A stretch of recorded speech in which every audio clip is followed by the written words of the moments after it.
સ્વામી મહારાજની જય.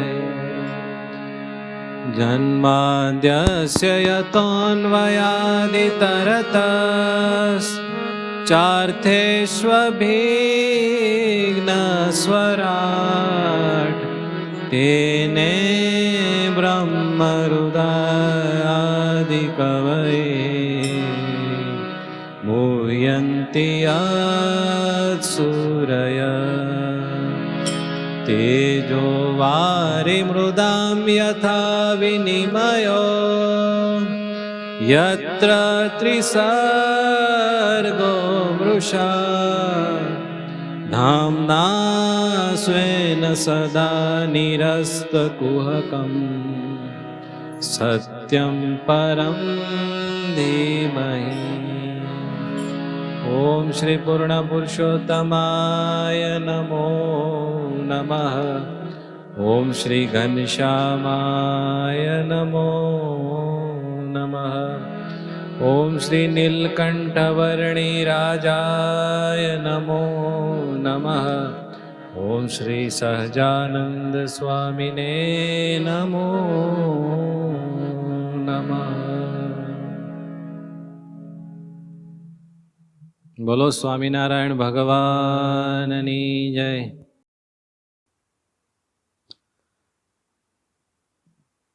આપણી સભામાં સાક્ષાત વિરાજમાન શ્રી સ્વામિનારાયણ મંદિર વરિયાવમાં સર્વોપરી ધામમાં વિરાજમાન વાલા વાલા આપણા આરાધ્ય ઈષ્ટદેવ ભગવાન સ્વામિનારાયણ, પૂજનીય સંતો તથા આપ સર્વે ભક્તોને ભાવથી જય સ્વામિનારાયણ. સરસ મજાનું જોડી પર્વ ગયું. તમારા બધાના ઘરે સંતો આવ્યા હતા ને? તમને આનંદ થયો? સરસ. સંતોને તમારા બધાની ભાવના જોઈને બહુ રાજીપો થયો. જોડી પર્વના નિમિત્તે ભગવાન સ્વામિનારાયણની એવી ભાવના, એટલે ખુદ સ્વામિનારાયણ ભગવાને સારંગપુરમાં જોડી માગેલી અને ત્યારે ભક્તોએ ના પાડી, તોય સ્વામિનારાયણ ભગવાન પોતે ફેરા અને પોતાના સંતોને જોડી માગવા માટે મોકલા. પછી બધા ભક્તોએ કીધું કે મહારાજ, અમારે કોઈ ધન ધાન્યની ખામી નથી, તમે સંતોને શું કામ જોડી માગવા માટે મોકલો છો?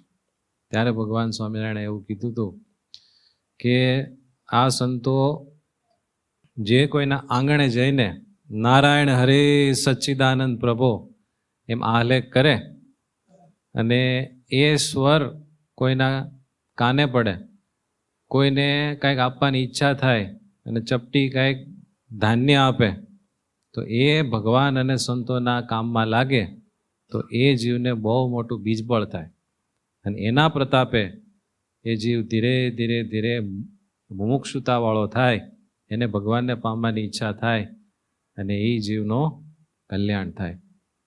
આવી ઉદ્દાત કલ્યાણ ભાવના રાખીને સ્વામિનારાયણ ભગવાને સ્વામિનારાયણ સંપ્રદાયના જે બધા રીતિ રિવાજ ને ઉત્સવો છે ને, એ બધાનું પ્રવર્તન કરેલું છે. એમને બધું નથી કરી દીધો. જો ને આખા સંપ્રદાયમાં બધે શાકોત્સવ થાય. શાકોત્સવમાં એ જ વાત છે, એ બાને ભગવાને લોયામાં જે શાકોત્સવ કરીને બધા ભક્તોને સંતોને સુખ આપ્યું હતું, એ સુખ તાજું થાય અને એમાં કોઈ નાના મોટા જીવો સેવામાં કામ લાગે, એ બધાનું એ બાને મોટું કામ થઈ જાય. માટે ભગવાન સ્વામિનારાયણે તો આપણા ઉપર કૃપા કરવામાં કોઈ ખામી રાખી નથી. હવે જેટલી ખામી રહે એ આપણા પ્રયત્નની કચાશને લઈને કહેવાય, પણ મહારાજે તો સર્વ પ્રકારે આપણે આપણું કલ્યાણ કરી શકીએ એવો સરસ મજાનો માહોલ આપ્યો છે ને. બોલો, પહેલાંના જમાનામાં કેવા કેવા દુઃખ હતા. માણસોને ખાવાનું થઈ રહે ને તો એમ કહેવાતું માણસ સુખી છે. અત્યારે કોઈને ખાવાનું થઈ રહે તો એમ માને હું સુખી છું. આખું વર્ષ ખેડૂત મહેનત કરે ત્યારે પૂરતા દાણા થઈ રહે ને તો એમ થાય કે હાશ ખાવાનું થઈ રહ્યું. બાકી ખાવાના ફાફા હતા. કાળી મજૂરી કરે તોય બે પાંદડે થતા નહીં. અને કેટલાય પ્રકારના ભય, રાજાશાહી હતી, ભાતના લોકો હેરાન કરે, પરેશાન કરે, રાજાઓના લશ્કરો હતા, એ બધી રંજાડ કરે. ખેડૂતે આખું ખેતર મહેનત કરીને તૈયાર કર્યું હોય, રાજાના માણસો આવે, લશ્કર આવે, બધું ખૂંદી મારે, એના ઘોડા અને ઊંટને બધું ખવડાવી દે, તોય કોઈથી કાંઈ બોલાતું નહીં. ભારત દેશ આઝાદ નહોતો એ પહેલાના બધા કેવા દુઃખ હતા. અત્યારે આપણે જે કાળમાં છીએ, ભગવાને બધી પ્રકારે ઘણું સારું વાતાવરણ રાખ્યું છે, ઘણું સારું. ખરાબ તો હોય જ, પણ એની ઉપર આપણે દ્રષ્ટિ ન કરીએ અને જેટલું સારું સારું છે એ બધાનો જો લાભ લઈએ, બહુ મોટું કામ થઈ જાય. બરાબર ને? બાકી તો હાલમાંય એવા કેટલાય દેશો છે કે ત્યાં અત્યારે યુદ્ધની પરિસ્થિતિ હોય અને એવા બધા કોમવાદ ને જાતિવાદના મોટા મોટા યુદ્ધો ચાલતા હોય. એની વચ્ચે આપણે જીવનની સુરક્ષા કરવી કે ભગવાનનું ભજન કરવું? પણ ભગવાને એવો સરસ ભરતખંડ રાખ્યો છે ને, કોઈને જો પોતાનું કલ્યાણ કરવું હોય તો સેજે સેજે થઈ શકે એવું વાતાવરણ અહીંયા બારે માસ હોય. બરાબર? પછી આપણે કુસંગનો સંગ કરીને ક્યાંક ભેખડે ભરાઈએ તો એ ભગવાનનો વાક કહેવાય નહીં. બાકી તો મહારાજ બહુ દયાળુ છે અને સર્વ પ્રકારે જે એના માર્ગે ચાલવા માગતા હોય ને એ બધાનું જતન કરનારા છે. ભગવાન સર્વત્ર રહીને જે એને પોકારે એ બધાને મદદ કરવા, એને સપોર્ટ કરવા, કોઈ પણ રીતે એની તરફ ખેંચવા માટે તૈયાર જ બેઠા છે. એક રાજ્યમાં એક રાજા રહેતા હતા અને એ રાજાની રાજ્યસભામાં એના રાજગુરુ હતા. પોતે બહુ વિદ્વાન હતા. તો કાયમ રાજા પાસે બધી શાસ્ત્રોની બધી વાતો કરે. એમાં એક વખત કંઈક ભગવાન સંબંધી બધી વાતો કરતા હતા. એ વાતો કરતા રાજાનું માઇન્ડ થોડુંક છે ને સનકી તો હોય જ, સત્તાનો પાવર હોય એટલે આપણા સદગ્રંથોમાં કીધું છે કે સત્તાનો કેપ છે એ દારૂ કરતા પણ વધારે છે. એટલે સરસ મજાની ભગવાનની વાતો થતી હતી. એમાં રાજાને એક પ્રશ્ન થયો. એને કીધું કે તમે મારું વર્ષાસન ખાઓ છો પંડિતજી, તો હું તમને ભગવાનની બાબતમાં 3 પ્રશ્ન પૂછું છું અને એ 3 પ્રશ્નનો જવાબ જો તમે મને ન આપ્યો તો તમારું વર્ષાસન તો બંધ થઈ જશે, પણ તમને દેશ નિકાલ હું કરી દઈશ. એટલે આને બિચારાને ટેન્શન થઈ ગયું કે હવે કેવા પ્રશ્ન પૂછશે, શું ખબર. પછી કે વાંધો નહીં રાજા સાહેબ, તમે પ્રશ્ન પૂછો. પછી પહેલો પ્રશ્ન પૂછ્યો કે ભગવાન ક્યાં છે, ક્યાં રહે છે? પહેલો પ્રશ્ન, ભગવાન ક્યાં છે, ક્યાં રહે છે? બીજો પ્રશ્ન કે જો ભગવાન હોય તો ભગવાનને કઈ રીતે પામી શકાય? અને ત્રીજો પ્રશ્ન કે ભગવાન શું કરે છે? પ્રશ્ન યાદ રહ્યા? પહેલો પ્રશ્ન ભગવાન ક્યાં છે, બીજો પ્રશ્ન ભૂલી ગયા? જો એ ભગવાન હોય તો ભગવાનને પમાય કેમ? અને ત્રીજો પ્રશ્ન ભગવાન શું કરે છે? એટલે પંડિતજીને તો બરાબર મૂંઝવણ થઈ અને કઈ જવાબ પ્રેક્ટિકલ આપતા આવડ્યો નહીં. એટલે એણે કીધું કે રાજા એક કામ કરો, મને 24 કલાકનો સમય આપો, હું તમારા પ્રશ્નોનો જવાબ આપીશ. એટલે કે વાંધો નહીં, આજે રાજ કચેરીમાં તમે જાઓ ત્યારથી તમારી 24 કલાક ચાલુ થાય, બીજે દિવસે આવો ત્યારે તમારે જવાબ આપવાનો, જો જવાબ ન આપો તો દેશ નિકાલ. પંડિતજી મૂંઝાણા. માણસ જ્યારે મૂંઝવણમાં હોય ને ત્યારે સૌથી પહેલા એના ચહેરાની રેખા ફરી જાય. તમે ટેન્શનમાં હો તો તમારા ઘરના ન કહી દે કે કેમ કાંઈ કોઈ પડીકો લઈને હોઈ ગયો છે હીરાનો, કે ને તરત ખબર પડી જાય ને. શું કામ? મૂંઝવણ હોય ને એ સૌથી પહેલા ચહેરા ઉપર દેખાય. પંડિતજી ઘરે ગયા, રોજ ઘરે જાય એટલે આનંદ કરે, બધા અરે વાતચીત કરતા હોય. આજે ગુમસુમ આવીને પોતાની રૂમમાં વયા ગયા. હવે એ પંડિતજીના જે દીકરી હતા ને એ બહુ મોટા વિદુષી હતા, ભણેલા ગણેલા વિદ્વાન હતા. એ દીકરીને થયું કે મારા બાપુજી કોઈ દી આ રીતે ઉદાસ હોતા નથી, રોજ આવે તો પ્રેમથી બોલાવે, કંઈક વાતચીત કરે, પૂછે, અને આજે કેમ હાવ આમ ગુમસુમ સીધા રૂમમાં વયા ગયા. પછી પંડિતજી જમવા આવ્યા તોય કાંઈ હરખું કાંઈ જમવામાં રસ લાગ્યો નહીં, અને પાછા રૂમમાં વયા ગયા. એટલે દીકરીને એમ થયું કે પપ્પા કંઈક ટેન્શનમાં છે. પછી એના બાપા પાસે ગઈ એ દીકરી અને કીધું કે કાંઈ મૂંઝવણ છે? તે કે ના ના કાંઈ નથી. તો કે કયો ને કાંઈક કહેશો તો એનો કાંઈક નિવેડો આવશે.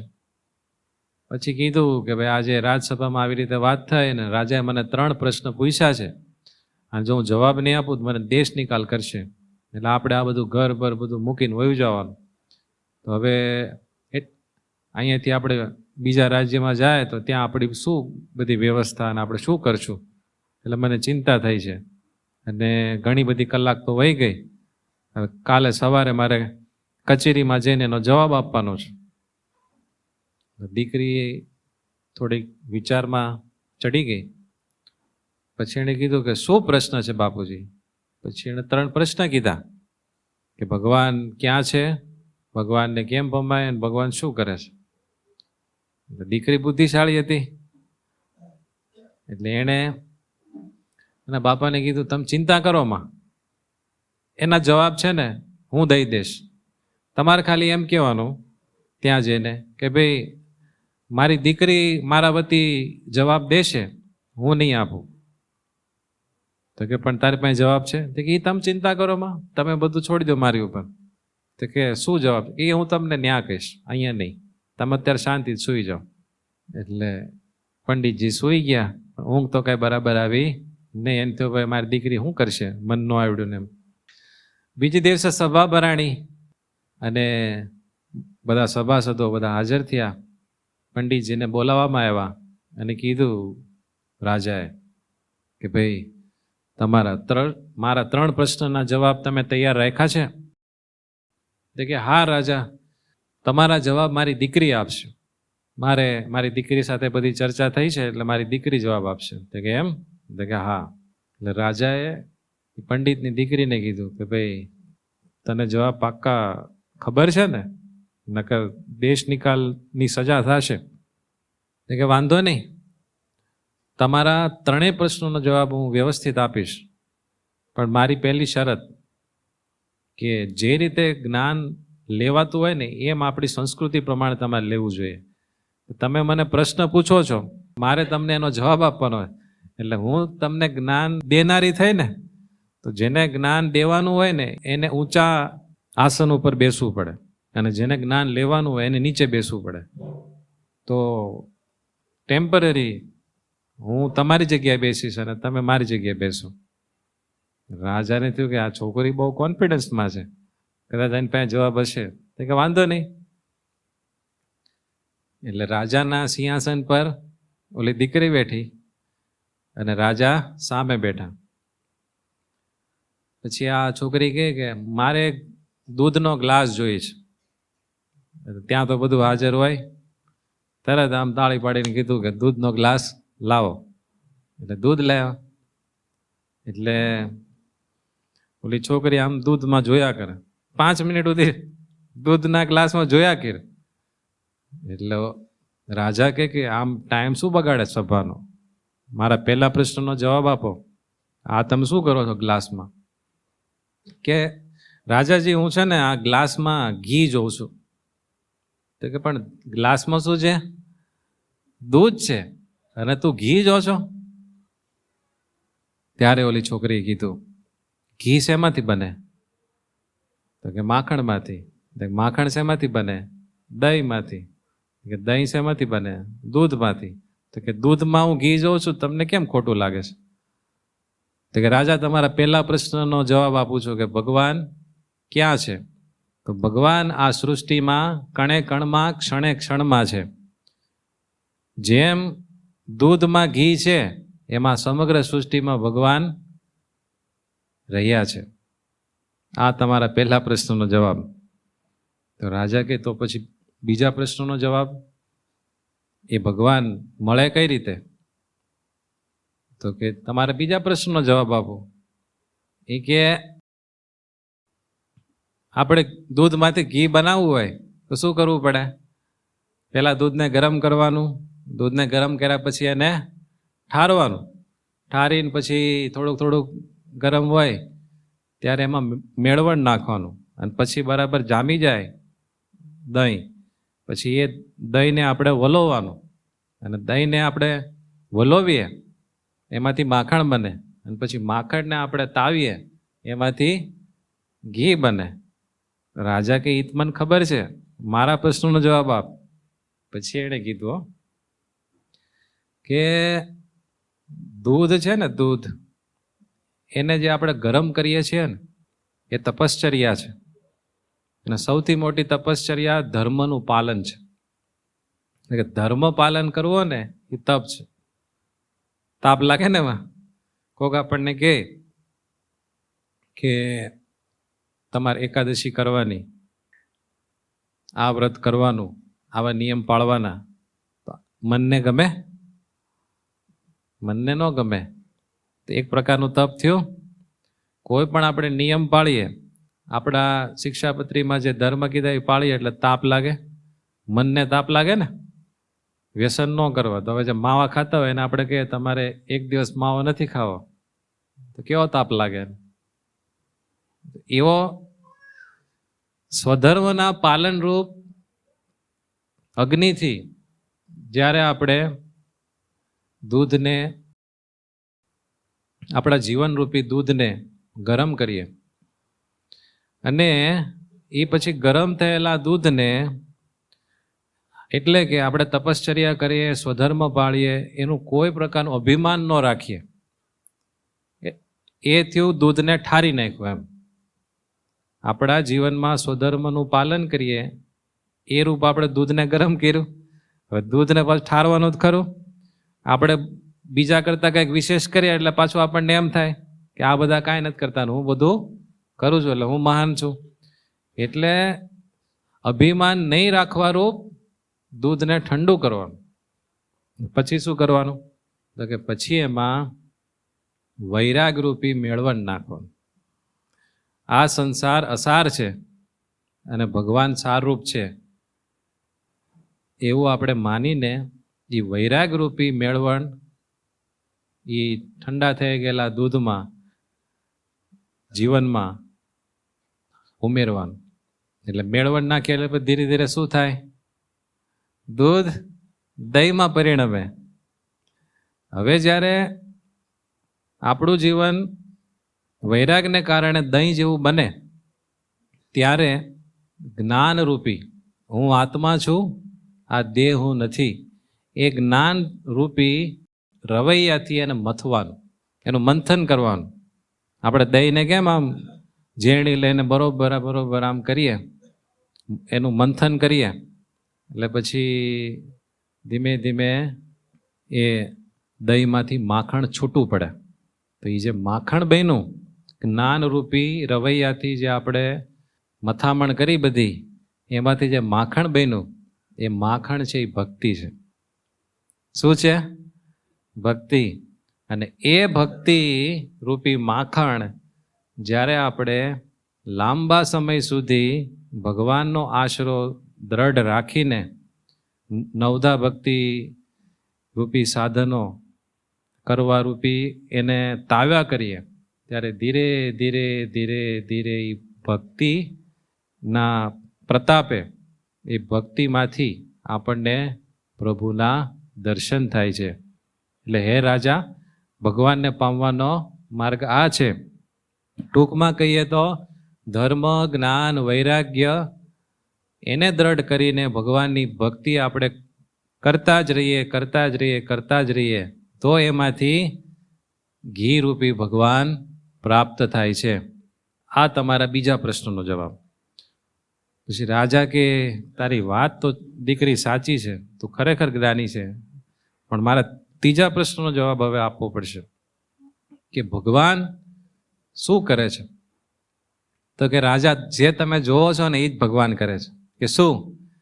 રાજાને રંગ કરે અને રંકને રાજા કરે. એ કે ખરેખર તમે આ રાજ્યના રાજા છો, પણ તમે તમારી રૈયતની જગ્યાએ બેઠા છો અને હું તમારી રૈયત છું, પણ હું તમારા સિંહાસન પર બેઠી છે.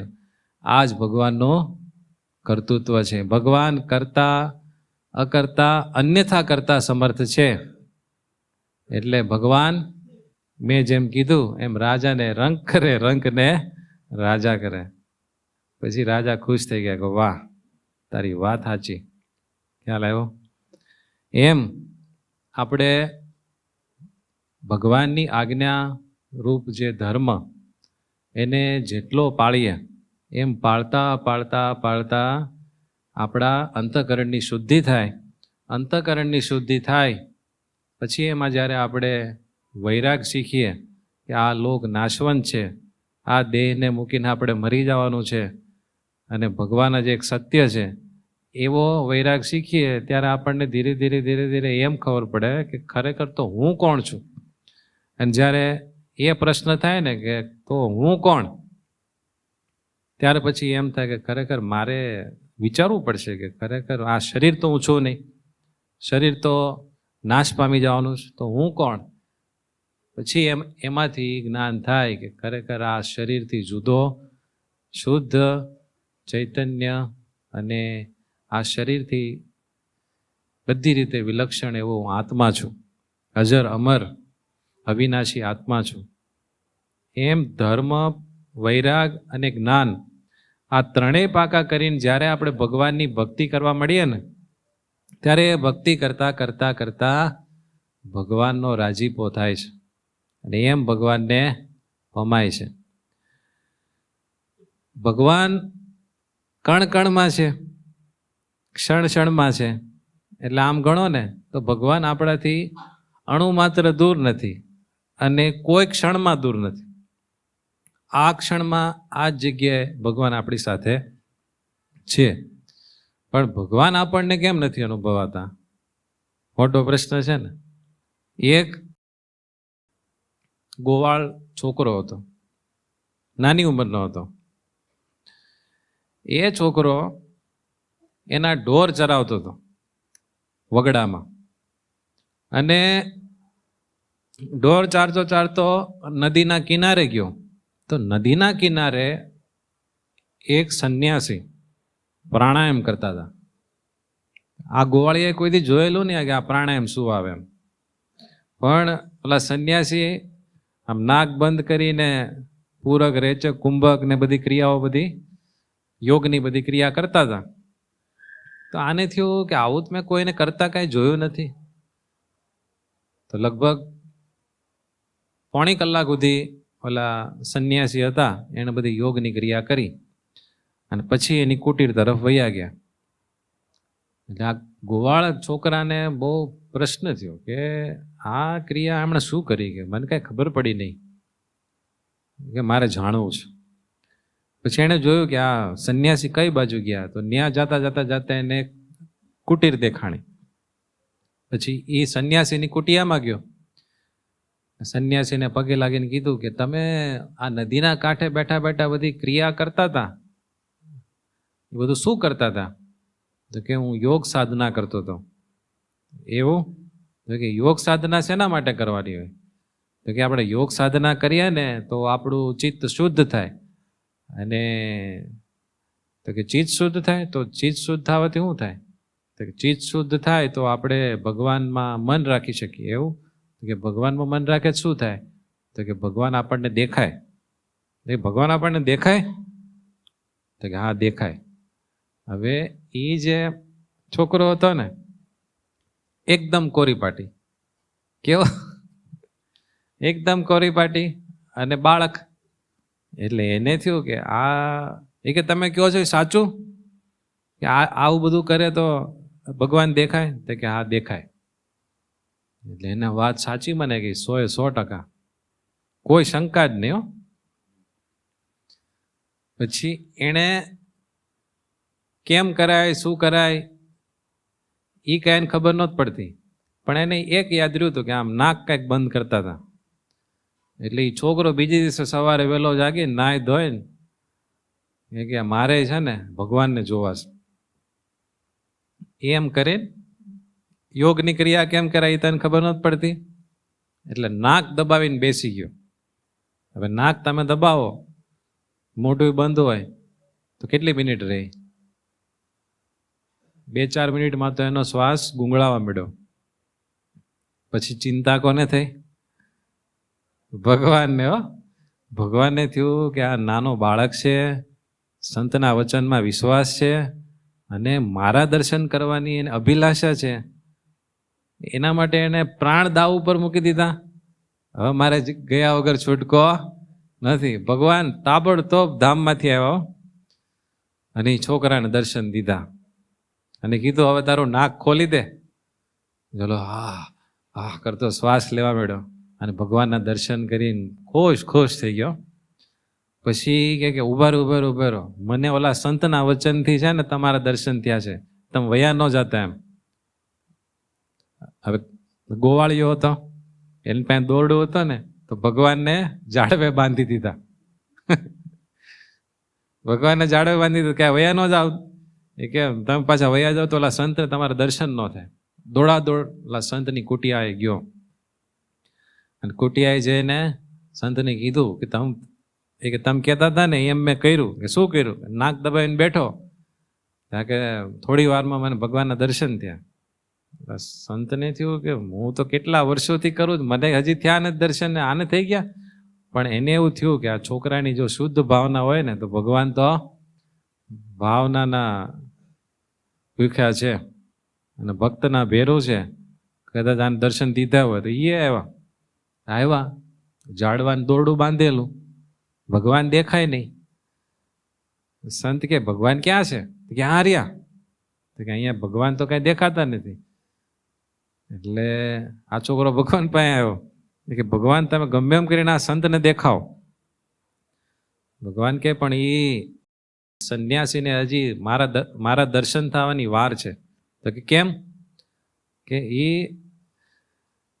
ભગવાનને પામવાની વાતો કરે છે, એનું બધું વાંચન ને અભ્યાસ ને બધું કરે છે, પણ પ્રેક્ટિકલ હજી કાંઈ થતું નથી. એટલે તું જેમ કરે છે એમ પ્રાણના ભોગે કાંઈ નથી થતું, એટલે એમ એને દર્શન નહીં આપું. પણ આ છોકરાએ બહુ હઠ લીધી ને, પછી ભગવાન કે વાંધો નહીં, હવે તું કહે છો ને એટલે એકવાર દર્શન આપીશ. ત્યાં પછી ઓલા સંન્યાસીને ભગવાનના દર્શન થયા. સંન્યાસી ખુશ થઈ ગયા, છોકરો ખુશ થઈ ગયો.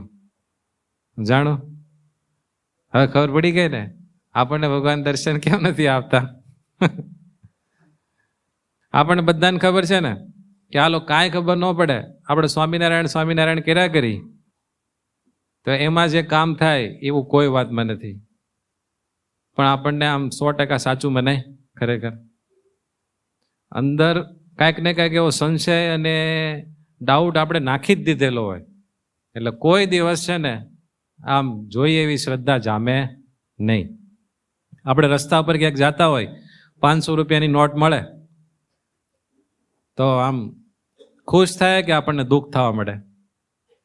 500 રૂપિયાની નોટ મળે તો ખુશ થાય ને. હવે 500 રૂપિયાની નોટ મળી, કેવી ખુશી થાય. હવે એવું આપણે કેટલી વાર સાંભળ્યું કે ભગવાનનું ભજન તો સાચું નાણું છે, રે શ્યામ તમે સાચું નાણું. આપણે સાંભળ્યું છે કે નહીં? કોક આપણને પરાણે 10-15 મિનિટ ધૂન બોલાવે તો એમ થાય ને આપણે ટાઈમ બગડ્યો એમ. આમ ખુશી થાય કે ટાઈમ બગડ્યો એવું લાગે. એમ આપણે બધું સાંભળીએ છીએ પણ એને 100% સાચું માનતા નથી. શિક્ષાપત્રી કોઈ પાળે તો એને જીવનમાં ક્યારેય દુઃખ ન આવે, આવું સ્વામિનારાયણ ભગવાને કીધું છે કે નહીં? સાચું ખોટું? પણ તોય આપણે ભગવાનની આજ્ઞા લોપી દઈએ તો આપણે એ સાચું માની છીએ કે કાંઈક હજી અંદર ડાઉટ છે? કે શિક્ષાપત્રીની વિરુદ્ધ કર્યા તો કાંઈ વાંધો નહીં, એટલે થોડુંક ઘણું થઈ જાય તો બહુ વાંધો. આપણું મન છે ને ભગવાન સંબંધી તમામ બાબતમાં આપણને 100% શ્રદ્ધા પેદા થવા દેતું નથી. અને ભગવાન સિવાયની જેટલી બાબતો હોય ને એમાં નિત નવી શ્રદ્ધા પેદા કરે.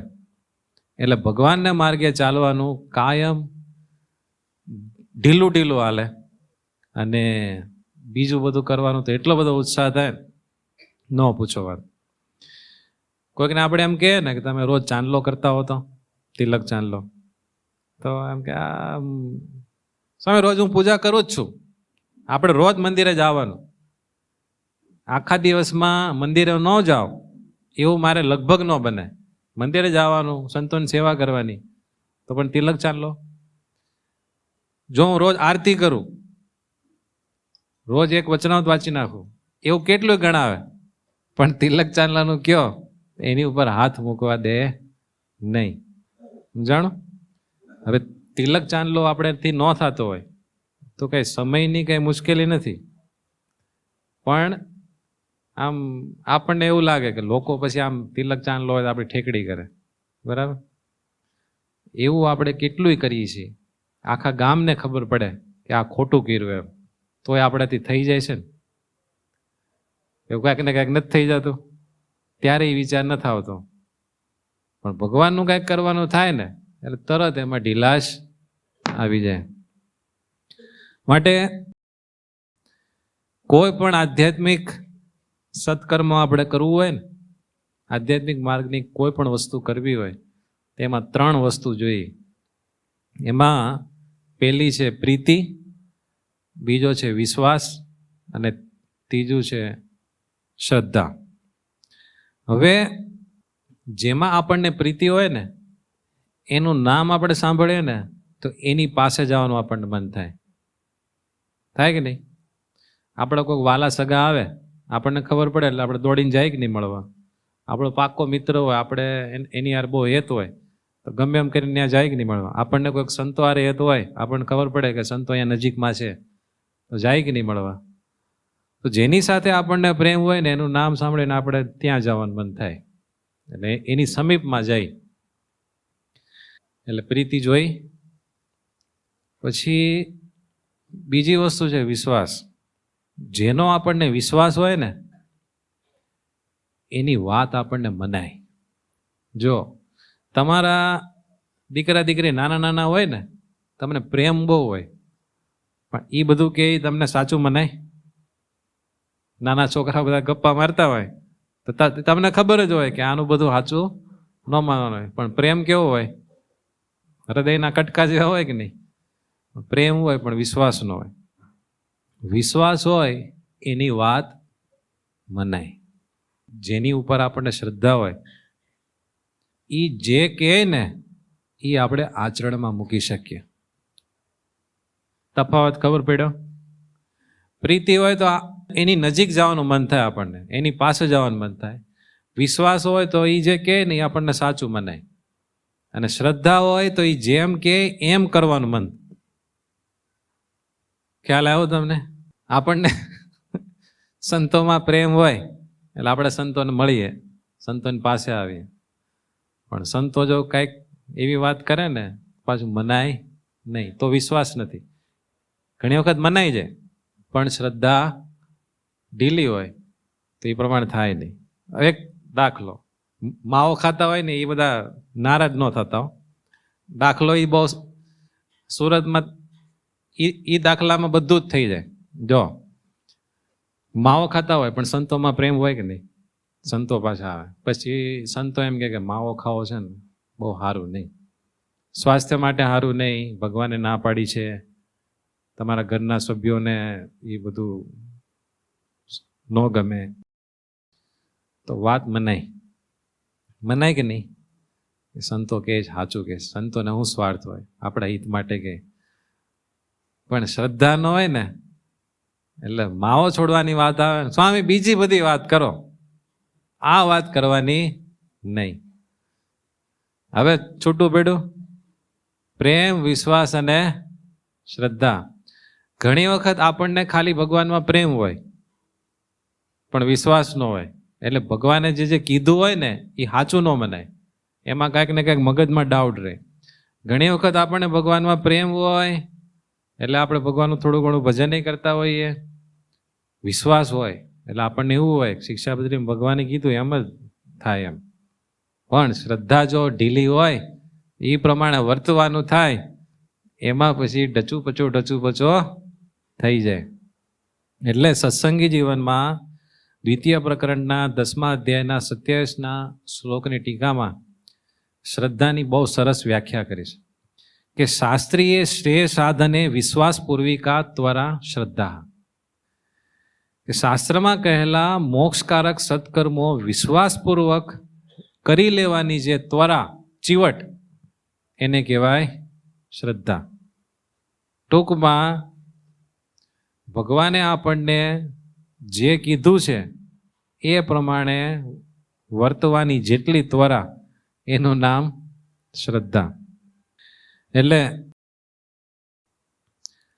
ભગવાનમાં પ્રેમ હોય તો ભગવાનની સમીપે જવાય, ભગવાનનો વિશ્વાસ હોય તો ભગવાને જે કીધું હોય ને એ નિસંશયપણે આપણને મનાઈ જાય.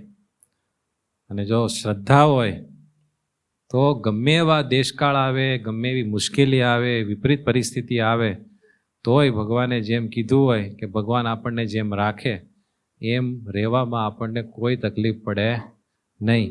અને જો એવું ન હોય તો ઘણી બધી તકલીફો પડે અને વારે વારે આપણે ઢીલા પડી જાય. કોઈને ખરાબ રહેવું ગમે? કૌશિકભાઈ, બધાને સારા જ થવું હોય ને, પણ સારા થવા માટે સારું શીખવું પડે. તો સારું એ ઘણા શીખે, પણ એ જ્યારે આચરણ કરવાનું થાય ત્યારે ઢીલાશ આવી જાય. એની ઉપર એક મસ્ત ચરિત્ર છે. કૃપાનંદ સ્વામી શ્રીજી મહારાજના ખૂબ પ્રેમી નંદ સંત. કૃપાનંદ સ્વામી પોતાનું મંડળ લઈને ગીરમાં ફરવા માટે નીકળેલા. એ ગીરના બધા ડુંગરોમાં જે નાના નાના ગામો, નેસડા હોય, ત્યાં બધે ફરીને પ્રગટ પુરુષોત્તમ નારાયણ ભગવાન સ્વામિનારાયણની જીવોને ઓળખાણ કરાવતા હતા. અને એ ગીરનું સરસ મજાનું સુંદર વાતાવરણ, અને ત્યાં એકદમ સાત્વિક વાતાવરણમાં સંતોને ભજન કરવાની બહુ મજા આવતી. એમ વિચરણ કરતા એક વખત સાંજના સમયે કૃપાનંદ સ્વામી ટીકરના નેસમાં પધાર્યા. હવે એ ટીકરના નેસમાં સાંજ પડી ગઈ, ગામમાં તો કોઈ સત્સંગી નહોતા. એટલે કૃપાનંદ સ્વામીએ ચોરે જોઈને વાત કરી કે ભાઈ ચોરો એટલે ન્યા નેસડામાં બીજું કાંઈ ન હોય, 7-8 ઘર હોય ને વચ્ચે બધાનો વાડો હોય ને એવું બધું હોય. કૃપાનંદ સ્વામી ત્યાં જઈને બધા ગરડેરા હતા એ બધાને વાત કરી કે ભાઈ અમે સ્વામિનારાયણના સાધુ છીએ અને ગીર પંથક છે, અહીંયા સિંહની બહુ રાઈડ હોય, હારે નાના સંતો છે, અમારે બીજી કોઈ અપેક્ષા નથી, પણ આમ સુરક્ષિત થોડીક જગ્યા હોય, અમારા ધર્મ નિયમ સચવાય એવી તેવી કંઈક એવી જગ્યા હોય થોડીક, કોઈનું ઢાળિયું કે કંઈક એવું, તો અમે ત્યાં રાત ગુજારી દઈએ અને સવારે અમે નીકળી જશું. આહીરો બધા બહુ ભાવનાવાળા, એટલે કે તમે તો ભગવાધારી કહેવાઓ, ખાલી ભગવાનનો ન નથી તમારામાં, તમે તો આમ સાક્ષાત ભગવાનના સ્વરૂપ કહેવાઓ, એટલે ખાધા પીધા વગર તો નહીં હાલે. સ્વામીએ બહુ ભાવજો. સ્વામી કે વાંધો નહીં, થોડું ઘણું દૂધ ને એવું લાવજો. ત્યાં તો બધાને એના આખા નેસમાં ખબર પડી કે ભાઈ સાધુ રોકાણા છે, તો બધા દૂધના મોટા મોટા ભગોણા લઈને આવ્યા, બાજરાનો લોટ આપ્યો, એટલે સંતોએ રોટલા કર્યા, દૂધ ગાળીને ઠાકોરજીને ધરાવીને થાળ ધરીને બધા સંતો જમ્યા, બધા ઉપર બહુ રાજી થયા. પછી સંતોને એવું થયું કે હવે આ લોકો એટલી સેવા કરી, આપણે કથા વાર્તા કરીને એમને આપણે ભગવાનની ઓળખાણ કરાવીએ. એટલે સાંજે બધાને કીધું કે ભાઈ તમારે જો અનુકૂળતા હોય તો અમે થોડીક વાર ધૂન કીર્તન ને કથા વાર્તા એવું કરીએ. બધા કહે કે બહુ સારું, એ તો અમે કોઈ દી સાંભળ્યું જ ન હોય ને, તમે કરાવો તો બહુ સારું. પછી ભગવાનના બધા કીર્તનો ગાયા, એટલે બધાને બહુ ગમ્યું, સંતો કેવા સરસ કીર્તન ગાય છે. અને પછી લક 84 જમપુરીની ને એ બધી વાતો કરી અને એ વાતો કરતા કરતા કરતા કરતા કૃપાનંદ સ્વામીએ કીધું કે આ જમપુરી ને લખચોરાસીના દુઃખમાંથી છૂટવું હોય તો અત્યારે ગઢપુરમાં દાદા ખાચરના દરબારમાં સાક્ષાત સ્વામિનારાયણ ભગવાન અક્ષરધામાધિપતિ સાક્ષાત ભગવાન પ્રગટ થયા છે. એનો કોઈ આશ્રય કરે, પ્રગટ પ્રભુના શરણે કોઈ આવે તો એ જીવનું તત્કાળ કલ્યાણ થાય અને સર્વે દુઃખમાંથી એ જીવ મુક્ત થઈને ભગવાનના ધામનો મુક્ત બને. આવી બધી વાતો કરી એટલે આ હીરોને બધાને કેપ ચડી ગયો અને કીધું કે સ્વામી આ તમારા પંથમાં અમને જોડો. સ્વામી કહે કે એના નિયમ પાળવાના હોય અને એ પ્રમાણે તમારે ભજન ને એવું કરવાનું. તો કે મારું તમને વચન છે, સ્વામિનારાયણ ભગવાન તમને અંતકાળે તેડવા આવે. તો કે વાંધો નહીં, તમે અમને કહેવામાં કાંઈ કાચું રાખતા નહીં, અમે જે પકડશું એ કોઈ રીતે મૂકશો નહીં, એટલે તમે કહેવામાં કઈ ભૂલ ન કરતા. એ ઓલા છોકરા જેવા હતા, ઓલો ગોવાળીઓ હતો ને કોરી પાટી, જે કીધું બધું 100%, એને ગાળવા ચડવા ન આવે. પછી સંતોએ ગ્રહસ્થોના 5 વર્તમાનની વાત કરી અને ભગવાનનું કેમ ભજન કરવું એની રીત શીખવાડી. બીજું બધું કાંઈ આવડે નહીં, કીધું કે હાલતા ચાલતા ખાતા પીતા સ્વામિનારાયણ સ્વામિનારાયણ સ્વામિનારાયણ તમારે ભજન કરવું, અખાદ્ય કાંઈ ખાવું નહીં, ચોરી ને વ્યભિચાર ને એ બધાનો ત્યાગ કરવો, દારૂ પીવો નહીં, એ બધી ધર્મ સંબંધી વાત કરી અને શિક્ષાપત્રીની બધી આજ્ઞાઓની બધી વાતો કરી. અને એ બધાએ તો લોઢામાં લીટો કરી નાખ્યો. જે કૃપાનંદ સ્વામી કીધું ને એ પ્રમાણે 100% બધા ફોલો કરવા માંડ્યા. ધીરે ધીરે કરતા થોડાક વર્ષ ગયા. વર્ષે સંતોનો મંડળને જ્યારે આવે ત્યારે એ ટીકરના નેચમાં રોકાય અને કથા વાર્તાનો બધા લાભ લે. વર્ષમાં એક વખત ખાલી સંતો આવતા અને કથા વાર્તાનો બધો લાભ આપતા, પણ જે કે બધો સીધો ટાઈપ થઈ જાય હૃદયમાં. અને એ પ્રમાણે લોકો જીવવા માંડ્યા. એમ કરતા કરતા કરતા એ નેસના જે મુખિયા હતા એનું નામ હતું રાઘવજી આહિર. એને બહુ સારો સત્સંગ લાગી ગયો અને એ રાઘવજીભાઈના યોગે બીજા બધાને આખા ગામને બહુ સરસ સત્સંગ લાગ્યો. એ રાઘવજીભાઈ આહિરના 2 દીકરા, એકનું નામ જીવણો અને બીજાનું નામ અમરો, 2 સંતોના સંગે રહેતા રહેતા રહેતા સત્સંગ કરતા કરતા શિક્ષાપત્રી પાળતા પડતા અને સ્વામિનારાયણ ભજન કરતા કરતા એવા શુરવીર અને જોરદાર સત્સંગી થયા કે એને જોઈને બીજાને સત્સંગ કરવાનું મન થાય. એમ ઘણા વર્ષો વીતી ગયા. 2 છોકરા મોટા થયા, જીવણો અને અમરો. અમરો 20 વર્ષનો થયો. એ વખતે આહિરોમાં નાની ઉંમરમાં લગ્ન કરી દેતા અને જ્યારે છોકરો યુવાન થાય એટલે વહુ આણે આવે. તો એમાં અમરાના ઘરના એના પિયરમાંથી આવવાના હતા થોડાક દિવસોમાં. અને એ વખતે બંને ભાઈ ભેંસોનું મોટું ધાડું લઈને ગીરમાં ભેંસો ચરાવવા ગયેલા. સાંજનો વખત હતો, થોડો થોડો સૂર્ય દેખાતો હતો. અને એ વખતે અમરાને એકલાનો સ્વામિનારાયણ ભગવાનના દૈદીપ્યમાન તેજમાં દર્શન થયા. અને સ્વામિનારાયણ મહાપ્રભુએ કીધું કે અમરા, તને એક વાત કરવા માટે આવ્યો છું, તો મૂંઝાઈશ નહીં ને? તે કે ના. તો કે 1 મહિના પછી મારે તને અક્ષરધામમાં લઈ જાવો છે, તો મૂંઝાઈશ નહીં ને? તો કે કેવી વાત કરો છો? કૃપાનંદ સ્વામીનું ધાવણ ધાવેલા અમે સત્સંગી છીએ. કૃપાનંદ સ્વામી અમારી માં છે. એણે જેમ જેમ તમારા સ્વરૂપનું અમને જ્ઞાન દીધું છે, અમે પાછા ન પડી. મહારાજ તૈયાર. મહારાજ કે તો બધી રીતે તું તૈયાર રહેજે, 1 મહિના પછી તને અક્ષરધામમાં લેવા માટે હું આવીશ. અમરાએ એના ભાઈને કે એના પરિવારને કોઈને કાંઈ વાત કરી નહીં, પણ અંતરમાં અતિશય ખુશ થઈ ગયો. આપણને કહો કે એમ કે 1 મહિના પછી તમારે ગુજરી જવાનું છે તો આમ ખુશ થાય કે મૂડલેસ થઈ જાય? 1 મહિના પહેલા ગુજરી જાય હો, ટેન્શનમાં. ખાલી એમ ખબર પડે ને કે એમ શરીરમાં કંઈક રોગ આવ્યો તો 2-4 દી આપણું મોઢું છે ને હાવ ઢીલું રહે. યાર મને રોગ કેમ આવ્યો, એટલું બધું ધ્યાન રાખું છું તોય. પણ અમરાભાઈ એવા નહોતા.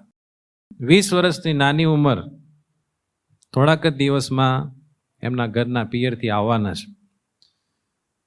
તોય એના મનમાં આનંદની કોઈ કમી નથી. ખુશ થઈ ગયા.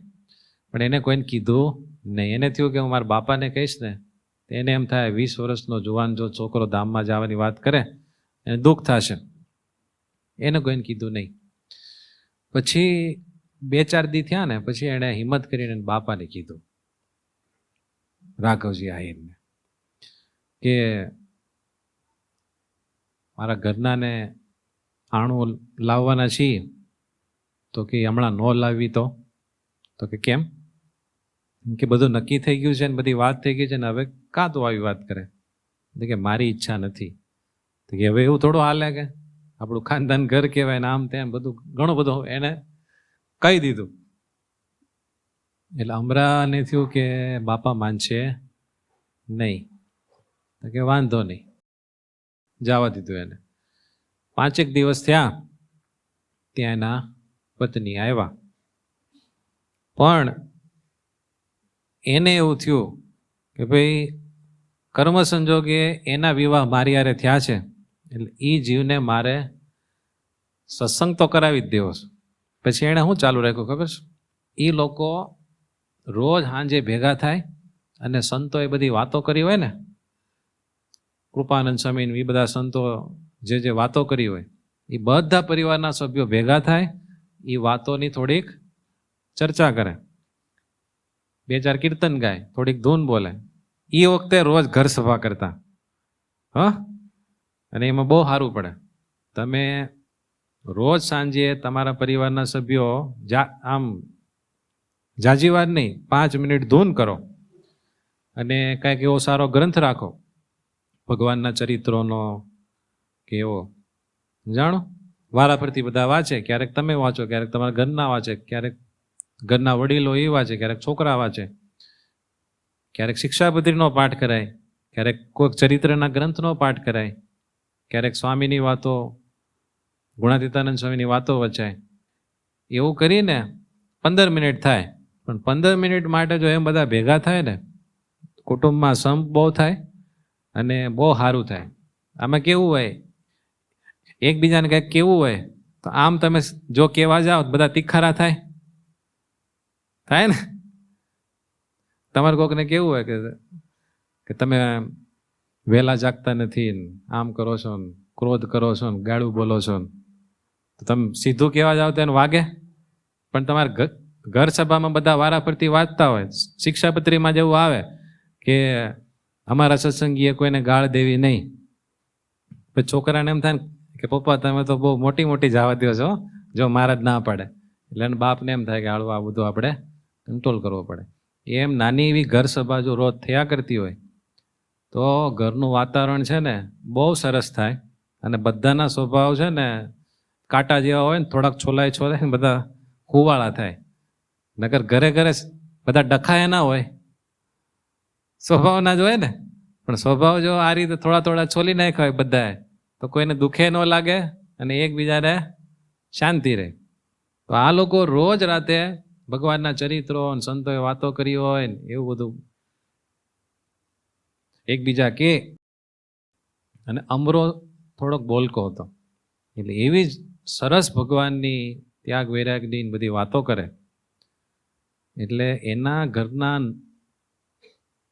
હજી નવા પરિવારમાં જોઈન્ટ થયા હતા તો એને બધી સરસ બધી વાતો કરે ત્યાગ વૈરાગની. અને રોજ રાતે એના પત્નીથી દૂર આસન નાખીને કલાક 2 કલાક ભગવાનની વાતો કરે. એમ કરતા 15-20 દિવસ વયા ગયા. ધીરે ધીરે ઓલી બાઈને સત્સંગ થવા માંડ્યો. અને આ ભાઈ નગરી ત્યાગ વૈરાગની વાત કરે એટલે એના બાપાને એમ થયું કે આ 20 વર્ષનો છોકરો હજી હાવ નવા લગ્ન થયા અને આવી બધી વાત કરે છે. પછી એને બાપે ઠપકો દીધો, આવી બધી બહુ વાતો નહીં કરવાની. કે વાંધો નહીં, પણ રોજ રાતે સત્સંગ કરવાનો, આવી જ બધી ત્યાગ વૈરાગની ભગવાનને પામવાની વાતો કર્યા કરે. એમ કરતા કરતા કરતા કરતા મહિનો પૂરો થવાના 4 દિવસ બાકી રહ્યા. 4 દિવસ પહેલા અમરા ભગતને તાવ આવ્યો. એટલે એના બાપાએ પૂછ્યું કે બેટા તને તાવ કેમ આવ્યો? એના ભાઈએ પૂછ્યું, શિવણે આવો કાળોતરો તાવ તને કેમ આવ્યો એમ?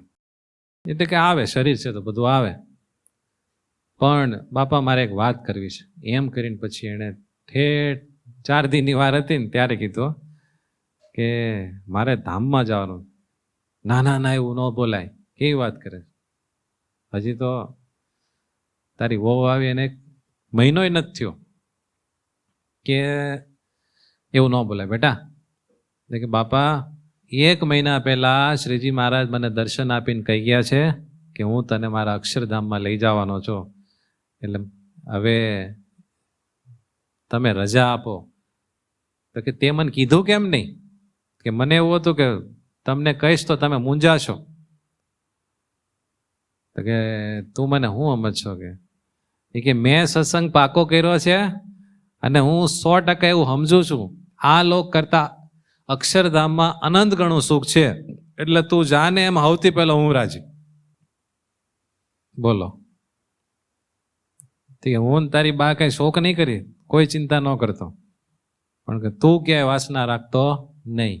કે બાપા 1 મહિનાથી બધી પૂર્વ તૈયારી કરું છું, ક્યાંય જીવ રાખ્યો નથી. જેને બાપાએ કીધું કે બેટા તારા ઘરનાની ખાલી રજા લઈ લેજે. પછી દૂર બેઠા હતા એના ઘરના, લાજ કાઢીને. એ લોકોમાં બધું હોય ને મર્યાદાનું.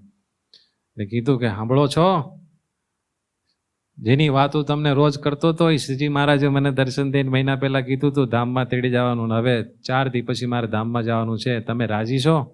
એટલે ઓલે એના ધર્મપત્ની એની સાસુને કીધું, પેલા આવું બધું હતું મર્યાદાનું, કે તમે એમને કહો કે જે દિવસથી હું આવી છું તે દિવસથી તમે મારો સ્પર્શ નથી કર્યો, મારી સામે આંખ મેળવીને જોયું નથી. ત્યારથી હું જાણી ગઈ કે તમે કોઈ સામાન્ય નથી, સાક્ષાત દેવ છો. અને તમે સુખેથી ધામમાં જાઓ. અને મારા સસરાને કહેજો કે હું તમારા દીકરાની ખોટ તમને સાલવા નહીં દઉં, અને મારે આ ઘરમાં રહીને પ્રભુનું ભજન કરીને તમારી હારે જ અક્ષરધામમાં આવવાનું છે. એમ એણે રજા દીધી. પછી ધીરે ધીરે કરતા 3 દિવસ પૂરા થયા. 4થા દિવસે સ્વામિનારાયણ ભગવાન માણકી ઘોડી ઉપર સવાર થઈને અનંત મુક્તો લઈને અમરા ભગતને તેડવા આવ્યા. અને છેલ્લે પછી બધા પરિવારજનો અને જે બધા સત્સંગી હતા એ બધાને, હે શ્રીજી મહારાજ મને તેડવા આવ્યા છે, બધાને છેલ્લા જય સ્વામિનારાયણ, બધા ભગવાનનું ભજન કરજો, એમ કહીને અક્ષરધામમાં ગયા.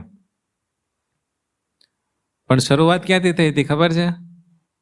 કૃપાનંદ સ્વામી ગામડા ફરતા ફરતા એ ટીકરના નેસમાં આવ્યા. કોઈને સત્સંગ નહોતો, પણ જે સંતોએ વાત કરી એ બધી સીધી હૃદયમાં છપાઈ ગઈ. એ પ્રમાણે જીવન જીવવા માંડ્યા. આવું મોટું કામ થયું.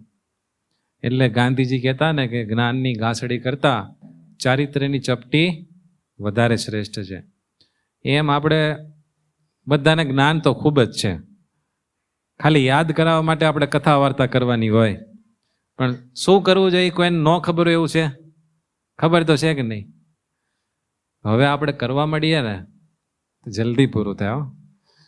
સ્વામિનારાયણ ભગવાન એવું કહેતા કે આ જીવ ભગવાન હારતનો છે,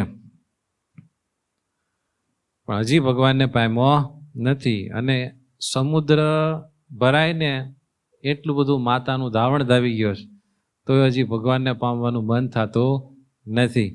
બીજું જ બધું તાન આપણા મગજમાં ચડેલું રહે છે. એટલે જે ખરેખર કરવાનું કામ છે ને એ બાકી રહી જાય છે. ગુણાતીતાનંદ સ્વામી વાત કરે ને કે ભાઈ એક પટેલ હતા, એ મોટા ગામમાં ખરીદી કરવા ગયા. તો ગામના બધા લોકોએ કીધું કે આ લેતા જાઓ, આ લેતા આવજો ને ફલાણું લેતા આવજો ને.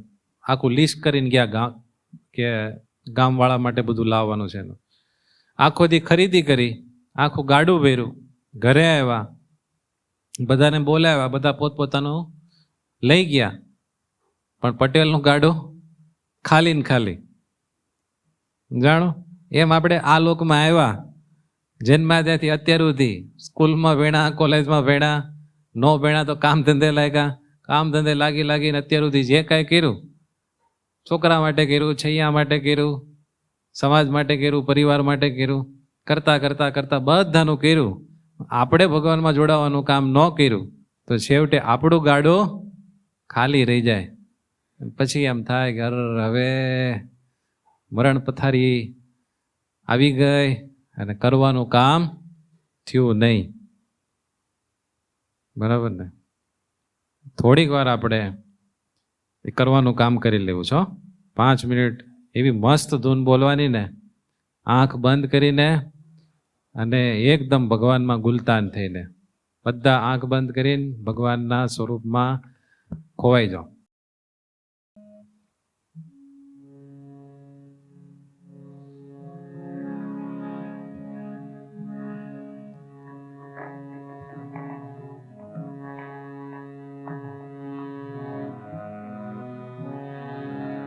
સ્વામિનારાયણ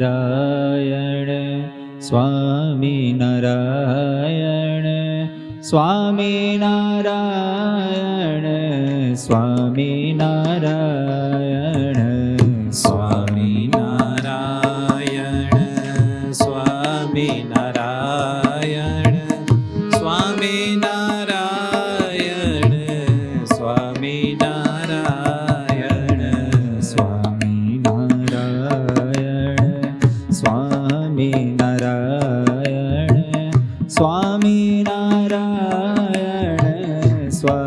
સ્વામિનારાયણ સ્વામિનારાયણ સ્વામિનારાયણ સ્વામિનારાયણ સ્વામિનારાયણ સ્વામિનારાયણ